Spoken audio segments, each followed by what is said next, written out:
वमा नहीं, ज़लमहुम जुल्म किया उन पर, अल्लाह ने, वमा ज़लमहुमुल्लाह, अल्लाह ने उन पर जुल्म नहीं किया, वलाकिन लेकिन अनफुसहुम, अपने नफ्सों पर, यज़लिमून, वो खुद जुल्म करते थे। अल्लाह ने उन पर जुल्म नहीं किया, वो अपनी जानों पर खुद जुल्म करते हैं। यानी अल्लाह रब्बे करीम उनका अमल जाया नहीं कर रहा, बल्कि उन्होंने अपने गुनाहों के सबब से अपने अमाल खुद जाया कर लिए। हम अल्लाह की मलकियत है, हमें जो माल मिला, जो औलाद मिली, जो ज़राए मिले, वो भी अल्लाह की मलकियत है। हम इसमें अल्लाह के हुक्म के मुताबिक ही तसर्रुफ करने के पाबंद हैं। यानी जो माल अल्लाह ने दिया या ज़राए दिए, हम उन्हें इस्तेमाल करेंगे तो अल्लाह के हुक्म के मुताबिक करेंगे, अपनी मर्जी से जहां चाहे लगा देने का अख्तियार नहीं रखते। आप देखिए, अगर कोई बंदा किसी का मुलाजिम है, खजानची है, तो क्या वो उसका पैसा अपनी मर्जी से जहां चाहे लगा सकता है? और अगर वो लगा दे, किसी अच्छे काम पे लगा दे, आप मौजूद नहीं है, आपके पीछे से आपके मुलाजिम ने, जिसके पास आपके पैसे रहते हैं, किसी यतीम खाने को डोनेशन दे दिया बगैर पूछे, या किसी जो मस्जिद कहीं बनवा दी, कुछ भी ऐसा कर दिया, तो आप खुश होंगे? नहीं होंगे। आपका बच्चा भी करेगा तब भी खुश नहीं होंगे कि मुझसे पूछे बगैर तुमने मेरे पैसे निकाले क्यों, है ना? चाहे वो काम उससे अच्छा ही क्यों ना किया। ऐसे ही होता है। आप देखिए, बैंक में सरमाया होता है ना गवर्नमेंट का, आप जो बैंक के ऑफिसर्स हैं वो अपनी मर्जी से निकाल कर इस्तेमाल कर सकते हैं। वो किसी की मदद कर दें, वो बड़ा जरूरतमंद था जी, वो रो रहा था तो हमने मदद कर दी, तो क्या करेगी हुकूमत? ताज पहनाएगी, नौकरी से निकाल देगी, है ना, और मुकदमा अलहदा बनेगा। तो बात यह है कि माल जिसकी मलकियत है उसकी मर्जी के मुताबिक खर्च होगा, उसकी इजाजत से खर्च होगा। अगर किसी ने किसी का माल बगैर इजाजत के खर्च किया, चाहे अच्छी जगह पर भी किया, तो वो अच्छाई नहीं बल्कि बददियानती है। तो हम खुद अल्लाह की मलकियत है, हमारा माल अल्लाह की मलकियत है, हमारे बच्चे अल्लाह की मलकियत है, सब कुछ अल्लाह का। तो अल्लाह ने जो मकासद दिए हैं उनके ऊपर खर्च करेंगे। जब हम अल्लाह की नाफरमानी करके, अल्लाह रब्बे करीम की बात को नजरअंदाज करके अपनी मर्जी से उन चीजों को इस्तेमाल करते हैं, तो फिर उनका कोई फायदा नहीं। इसी तरह आप देखें कि अगर कोई हुकूमत का बागी हो, हुकूमत के खिलाफ बगावत कर दे, और जिस शहर पर वो कब्जा कर ले उस शहर में वो बहुत अच्छे अच्छे काम करे, तो क्या हुकूमत उससे खुश हो जाएगी? नहीं। वो चाहे जितने भी अच्छे काम कर ले, वो फर्ज करें कि उसने बगावत करके लाहौर पे कब्जा कर लिया, और लाहौर पे उसका कब्जा 5 साल रहा, तो 5 साल में उसने लाहौर का बिजली का मसला भी हल कर दिया और सड़कों का भी हल कर दिया, तब भी हुकूमत उसको मेडल नहीं पहनाएगी, है ना, उसके साथ जंग करेगी, पकड़ेगी और उसको सजा ही देगी, क्योंकि उसने बगावत की है। तो एक बंदा अल्लाह से बगावत करता है और फिर मुख्तलिफ जराए से अल्लाह के बंदों की भलाई करता है, तो अल्लाह उससे राजी नहीं होगा, क्योंकि अल्लाह का तो वो बागी है। अल्लाह अपने बंदों के लिए सब कुछ खुद कर सकता है, उसका मोहताज नहीं है। अगर अल्लाह के बंदों की भलाई करनी है तो तुम खुद अल्लाह के बंदे हो, सबसे पहले अपनी भलाई करो और अल्लाह के हुक्म के ज़ेरे असर आओ। अल्लाह के हुक्म पर चलकर अल्लाह के बंदों की इतनी सी भी भलाई कर दोगे तो अल्लाह उसको कबूल फरमाएंगे और उसमें बरकत डाल देंगे। और अल्लाह से बगावत करके तुम जिनके माँ को हेजली दाई फफे कुट्टन वाले असूल के तहत लोगों की भलाई करोगे तो अल्लाह को नहीं चाहिए।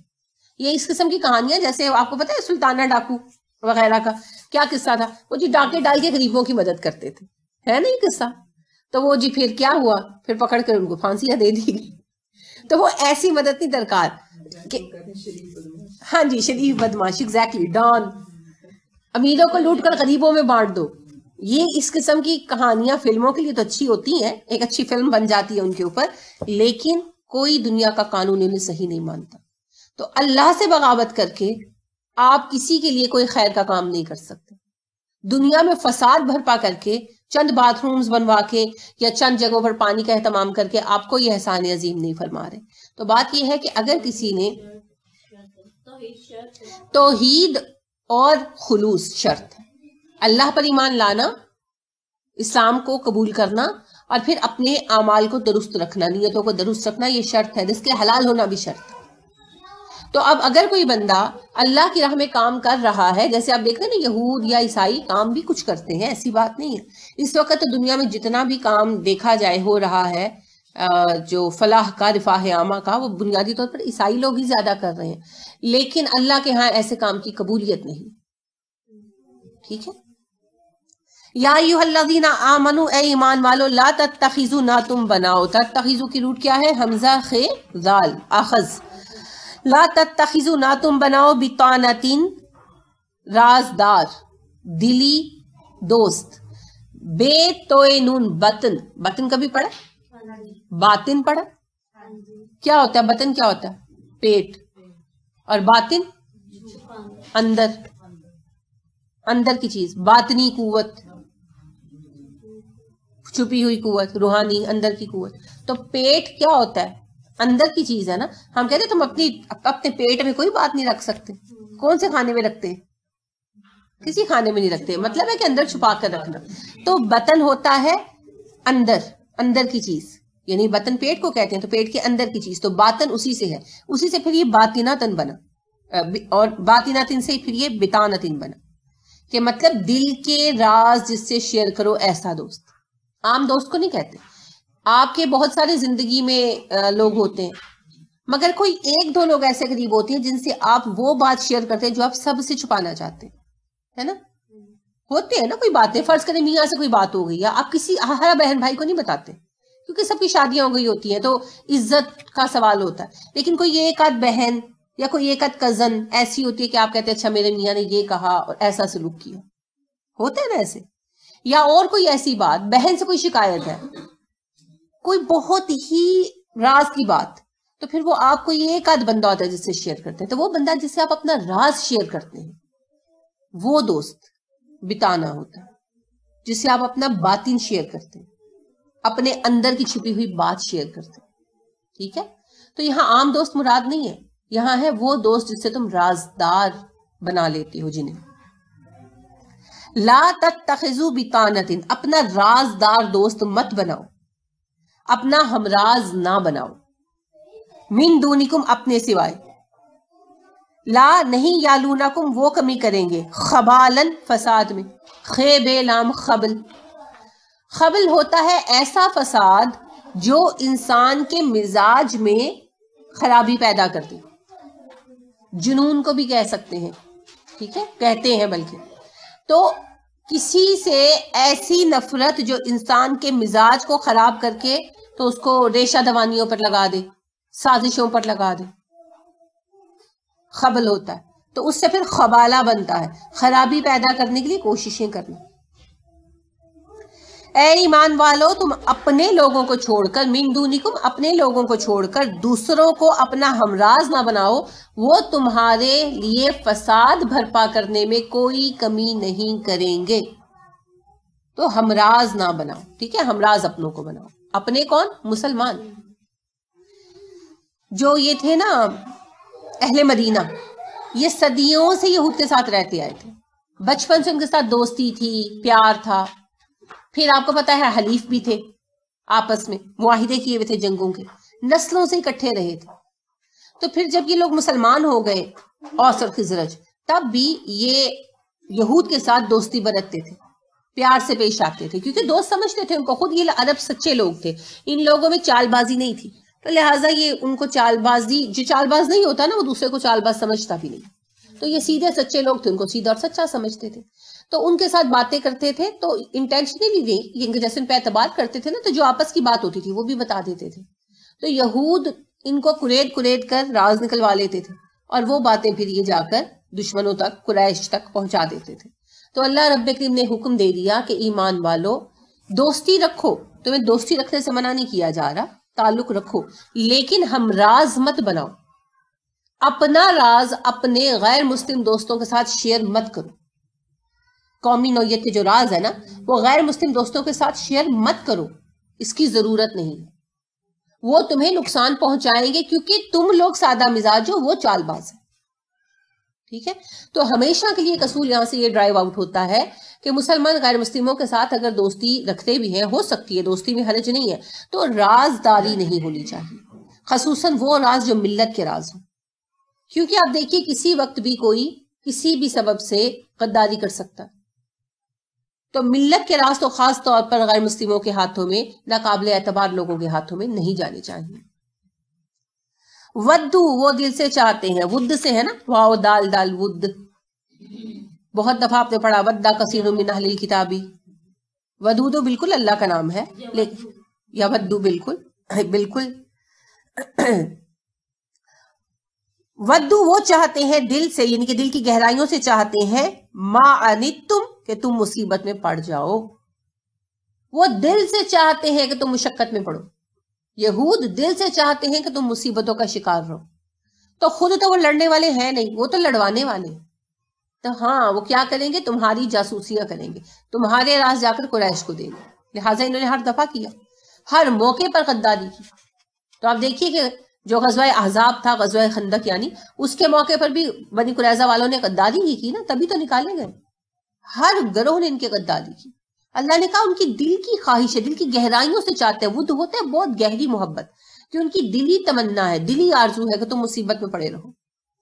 कद बेशक बदत जाहिर हो गई अल बग़ाउ दुश्मनी मिन अफवाहिहिम, उनके मुंहों से, उनके मुंह की बातों से उनकी दुश्मनी जाहिर होती है। कि यानी वो कोई ना कोई ऐसी बात कहते रहते हैं, उनके मुंह से ऐसी बातें निकलती रहती हैं जिनसे पता चलता है तुम्हारे दुश्मन है। कभी कोई अफवाह उड़ा दी, कभी देखे रसूल अकरम सल्लल्लाहु अलैहि वसल्लम के खिलाफ हजविया अशार लिखते थे, आप सल्लल्लाहु अलैहि वसल्लम के मुतल्लिक उल्टी सीधी बातें करते थे। अम्मा आयशा सदीका रजी अल्लाह ताला अन्हा वाला मामला खड़ा किया। कभी अंसार के कान भरते थे, कभी मुहाजिरीन के उत्तर जलील करते थे, उनसे लड़ते थे।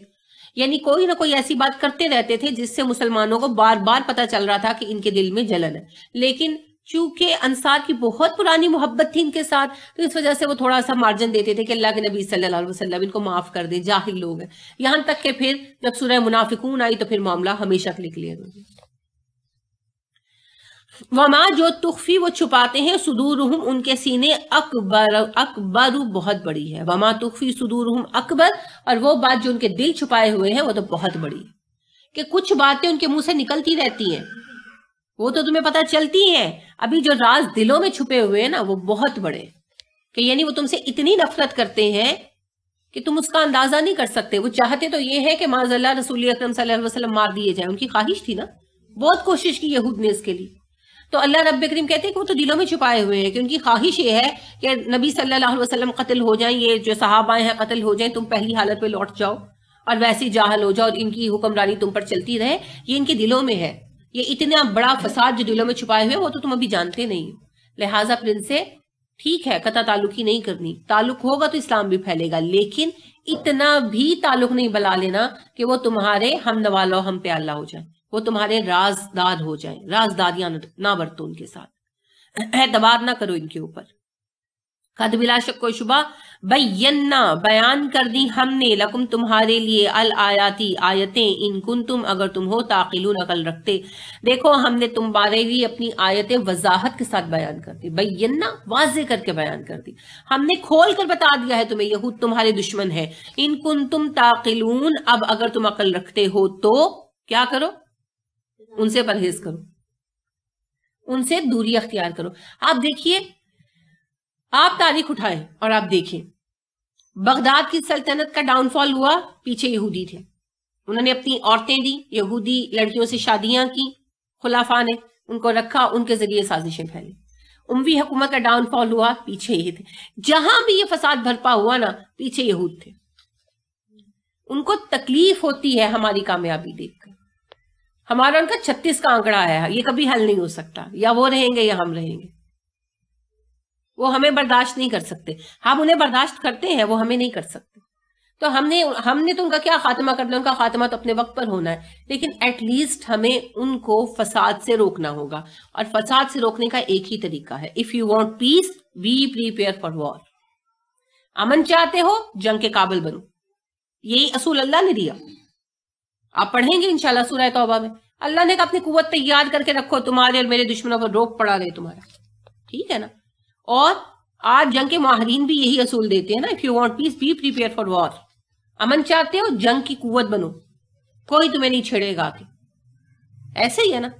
तो बस फिर कुव्वत वाला बनना पड़ेगा, इतनी कुव्वत फराहम करे कि इन्हें छेड़छाड़ की हिम्मत ना पड़े। सारे इस्लामी मुल्क बर्बाद हो गए, सिर्फ पाकिस्तान बचा। आप सही कह रहे हैं, पाकिस्तान ने कुव्वत तैयार की हुई है, बिल्कुल। तो पाकिस्तान को दूसरे तरीके से उनके आ रहे हैं, कोशिश कर रहे हैं, कोशिश कर रहे हैं, कामयाब नहीं होंगे।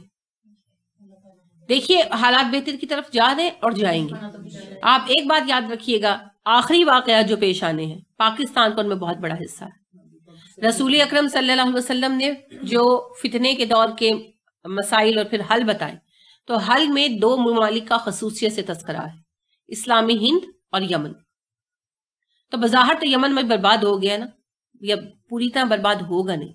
ये यमन वालों को जगाने के लिए कोड़े पड़े हैं, क्योंकि यमन वालों ने खड़ा होना है। और दूसरा बड़ा नाम जो मुसलसल आता है आखिरी जंगों में, वो है इस्लामी हिंद और इस्लामी हिंद की अफवाज। तो इस्लामी हिंद कौन सा है? पाकिस्तान। हिंदुस्तान तकसीम हुआ तो भारत और पाकिस्तान, तो पाकिस्तान कह ले, इस्लामी हिंद कह ले। बिल्कुल, गज़वा हिंद होना है, हिंदी बादशाहों ने हारना है, बहुत कुछ होना है। तो वो इस्लामी हिंद पाकिस्तान है। रसूल अकरम सल्लल्लाहु अलैहि वसल्लम ने तभी फरमाया था कि आखिर जमाने में अरब जब बहुत कमजोर पड़ जाएंगे तो अरब की मदद करने के लिए गैर अरब लोग आएंगे, ठीक है, जो बहुत कवि होंगे और बेहतरीन हथियारों से हिफाजत करेंगे और मदद देंगे। तो आप देखिए कि जब से पाकिस्तान की अफवाज खड़ी हुई हैं तो अरब को, यानी कि सऊदी अरब को बहैसियत मकाम सदर हमारे डिफेंस देते आ रहे है ना, प्रोटेक्ट करते आ रहे। ऐसे ही है ना। तो जब इसराइल ने हमले की धमकी दी थी ना, इस हद तक मामला क्रूशल हो गए थे 70s में कि तारीख में वो वाहिद मौका था कि जब मदीना पर हमले का पूरा अंदेशा था तो लाइट्स मस्जिद नबी तक की ऑफ कर दी गई थी। तो उस वक्त दो ही ममालिक थे जिनको इतला दी गई थी, शाम और पाकिस्तान। तो और तब से लेकर आज तक आप देखेंगे पाकिस्तान की अफवाज का एक हिस्सा मुस्तकिल सऊदीया में तैनात रहता है ना, करना है ये काम। और इमाम मेहदी के भी सबसे बड़े जो है सपोर्टर्स दो ही अफवाज बताई गई, इस्लामी हिंद और यमन। यमन की फौज अभी तो किसी हाल में नहीं है, मगर वो भी खड़ी होगी, क्योंकि आप सल्लल्लाहु अलैहि वसल्लम का कहा झूठ नहीं हो सकता, ये बिल्कुल सही और मुस्तनद अहादीस है। तो यमन और इस्लामी हिंद, तो इस्लामी हिंद पाकिस्तान। तो जो पाकिस्तान की कुव्वत है ना इस वक्त, ये दरअसल इस्लाम की कुव्वत है। तो पाकिस्तान को मिटाने की कोशिशें तो हैं, लेकिन कामयाब नहीं होंगी, ठीक है। वैसे भी देखिए मुल्क ऐसे नहीं डूबा करते। पाकिस्तान एक मुल्क है, कोई कंपनी नहीं है कि डूब जाएगी। हालात ठीक है, कुछ खराब होते हैं, कुछ बेहतर होते हैं। अगर आप गौर फरमाएं तो आगाज में हालात बहुत बेहतर चल रहे थे। पाकिस्तान के बनने से लेकर 60s तक हालात, आप तरक्की का ग्राफ देखें ना पाकिस्तान का, तो ऐसे ऊपर जा रहा था। ये मेरे कहने की बात नहीं है, आप जो स्टैटिस्टिक्स हैं इस पाकिस्तान के वो चेक करके देखिए, फैक्ट्स एंड फिगर चेक करके देखिए। फिर 65 की जंग हुई, 65 की जंग हुई। जंग के बाद यकायक हालात बदलने शुरू हुए। क्यों?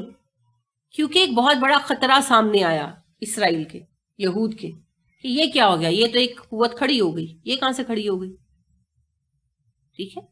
उस वक्त इसराइल इस तरह ताकत नहीं था, लेकिन यहूद का दिमाग तो एक ताकत के तौर पर मौजूद था ना, वो चीजों को अपनी तरह चला तो रहे थे। तो लिहाजा उन्होंने कहा ये क्या मुसीबत हो गई, अरबों की ताकत तोड़कर बैठे, ये हिंदुस्तान में एक इस्लामी ताकत बननी शुरू हो गई।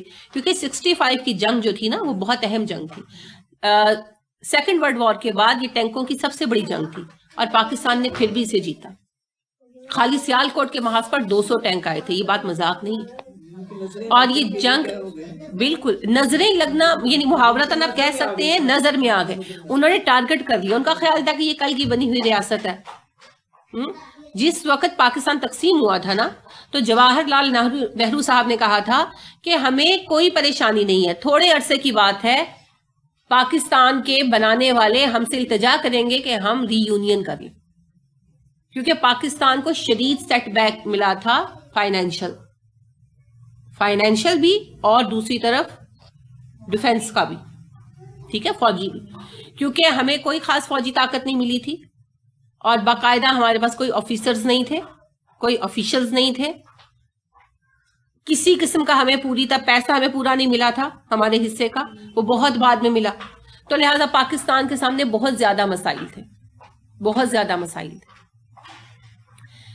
तो हमारे वजीर खजाना जो थे, उनके लिए बहुत बड़ा मसला था पाकिस्तान का पहला बजट बनाना।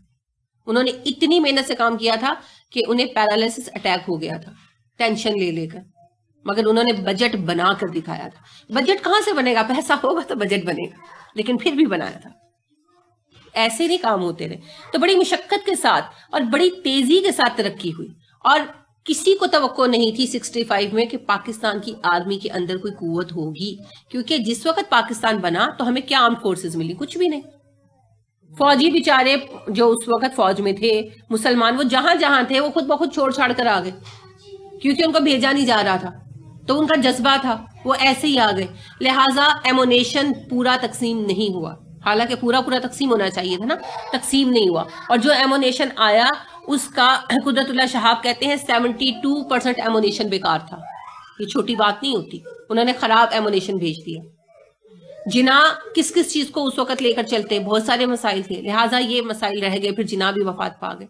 तो बजाय उन्होंने पॉजिटिव रास्ता अख्तियार किया लियाकत अली खान और बाद वाले लोगों ने, कि बजाय प्रोटेस्ट करने के उन्होंने अपने आप को एक ताकत बनाया। तो 65 की वॉर कोई इतना बड़ा टाइम तो नहीं गुजरा था, 47 में तो हम आजाद हुए, है ना।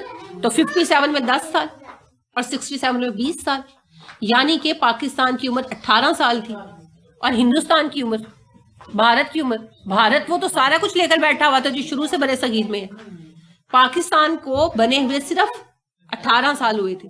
तो 18 साल में आर्मी की किसी को तवक्को नहीं थी कि कोई बड़ी कुव्वत होगी आर्म्ड फोर्सेस की, अफवाज पाकिस्तान की। लिहाजा जब भारत ने अपनी पूरी कुव्वत से हमला किया तो सबको यकीन था कि बस मामला निपट जाएगा, लेकिन फॉर्चुनेटली अल्हम्दुलिल्लाह हमारी अफवाज ने पूरी तरह से सामना किया और मामला यहां पहुंचा कि भारत को फिर जंग बंदी की दरखास्त करनी पड़ी यूएनओ में। ये शिकस्त फाश थी ना। अब वहां पर झटका लगा इस्लाम दुश्मन कुव्वतों को कि अभी तो हमने अरबों की कुव्वत खत्म की 1200-1300 साल की मुशक्कत के साथ, ये क्या मुसीबत नहीं खड़ी हो रही है, एक नई इस्लामी कुव्वत बन रही है। क्योंकि आप लाख तकसीम कर दें कौमियत परस्ती के नाम पर, किसी भी नाम पर, बहरहाल मुसलमान मुसलमान रहेगा। तो फिर आप देखिए कि उसके बाद फिर साजिशें शुरू हुई, उसके बाद फिर जोड़ तोड़ शुरू हुई, उसके बाद फिर हमें जो है मुआशी लिहाज से डाउनफॉल का सामना करना पड़ा है, बेशक करना पड़ा, क्योंकि हम पर ऐसे लोग तायनात किए गए, हमारे ऊपर मुसल्लत किए गए जिन्होंने गलत फैसले किए। लेकिन अब फिर हालात बेहतरी की तरफ जा रहे हैं ना, और ये जाएंगे ही जाएंगे, क्योंकि पाकिस्तान आगे जो हालात आने वाले हैं उनमें बहुत अहम रोल अदा करने वाला है। तो दिल में अंदेशा मत लाएं, ठीक है, दिल में अंदेशा मत लाएं। मैं तो अपने बच्चों को कहती हूँ कि हमने हालात गुजरते देखे हैं, आप सवरते देखेंगे, अब इंशाल्लाह ताला अल्लाह की नजर हो गई है। बिल्कुल, क्योंकि देखिए आखिरी हालात भी तो करीब आ रहे हैं ना। तो लीडिंग रोल जो अदा करने वाले मुमालिक हैं सऊदिया, यमन, पाकिस्तान, ये रसूल अकरम सल्लल्लाहु अलैहि वसल्लम ने खुद कह दिया हुआ। तो लीडरशिप जो है वो सऊदिया से आनी है, लेकिन सपोर्टिंग पावर यमन और पाकिस्तान से आनी है, और अफवाज की खसूसी पावर तो आनी ही इस्लामी हिंद यानी पाकिस्तान से है। तो पाकिस्तान कहीं नहीं जाएगा, आराम से बैठे, हाँ अपना रोल प्ले करें, क्योंकि रसूल अकरम सल्लल्लाहु अलैहि वसल्लम ने फरमाया कि इमाम मेहदी की मदद के लिए 2 लश्कर आएंगे, एक इस्लामी हिंद से और एक यमन से, और इन मुजाहिदों जैसा कोई मुजाहिद नहीं होगा, ठीक है, इन मुजाहिदों जैसा कोई मुजाहिद नहीं होगा। तो पाकिस्तानी फौज का शरीक होना कोई छोटी बात नहीं है। अपने बच्चों को फौज में भेजें, उन्हें ये मकासद दें, वो अपने बच्चों को भेजें, वो अपने बच्चों को भेजें। जो लोग शरीक होंगे खुशनसीब लोग होंगे, बिला शक व शुबा है। और मैंने आपको कहा ना, आप सल्लल्लाहु अलैहि वसल्लम ने फरमाया कि उनसे बेहतर कोई मुजाहिद रूए जमीन पर नहीं आया होगा। जो वो मुजाहिद होंगे उनके मुकाबले का कोई मुजाहिद रूए जमीन पर नहीं आया होगा, कि उनकी इतनी वैल्यू है। इसीलिए तो ये खित्ते की सफाई शुरू हो गई। बिल्कुल, माँ बाप प्यार वाले तो साफ सुथरे माहौल होंगे। बिल्कुल, वो माहौल होगा तो काम कर सकेंगे, बिल्कुल सही कहा। लिहाजा खित्ते की तज़ीन और आराइश शुरू हो गई है, तंजीम नौ का काम शुरू हो गया है, होना ही, बिल्कुल परेशान मत हो। डॉक्टर सार अहमद कहते हैं कि इन ताज़ा खुदाओं में बड़ा वतन है। असरार साहब नहीं कहते, वो इकबाल ने कहा था। मतलब उन्होंने अपनी तफसीर में जो है ना ये बात कोट की है। नहीं, वो और माने हैं, वो और माने हैं। वतनीयत बुरी चीज नहीं है, वतन की मोहब्बत फितरत में है। जैसे मैंने कल भी अर्ज किया कि आपको अपने शहर से मोहब्बत होती है। दुनिया में बेशुमार इलाके हैं, है ना, लेकिन लो है ना, क्योंकि मैं लाहौर में पैदा हुई हूँ। I love my city. गंदा हो गया है, पोल्यूशन बहुत हो गई है, बड़ा हो गया है, ट्रैफिक का सैलाब है, कच्ची आबादी है, ये है वो है, मगर लाहौर है। ईस्ट और west, Lahore is the best, क्योंकि मेरा शहर है। मैं कहीं भी बाहर जाऊं और जब वापस आऊं तो जैसे रावी, आप आते तो दूर से नजर आता है ना रावी के ब्रिज वगैरह, तो बस दिल को ठंडक पड़ जाती है, लाहौर आ गया। रसूल अकरम सल्लल्लाहु अलैहि वसल्लम मदीना रहे, सारी उम्र मदीना रहे, लेकिन आप सल्लल्लाहु अलैहि वसल्लम को मक्का से बहुत प्यार था, और फिर मक्का के बाद मदीना से बहुत प्यार था ना। मदीना के लिए दुआ मांगी, अल्लाह जी जैसे आपने इब्राहिम की वजह से मक्का को हराम किया, मेरी वजह से मदीना को हराम कर।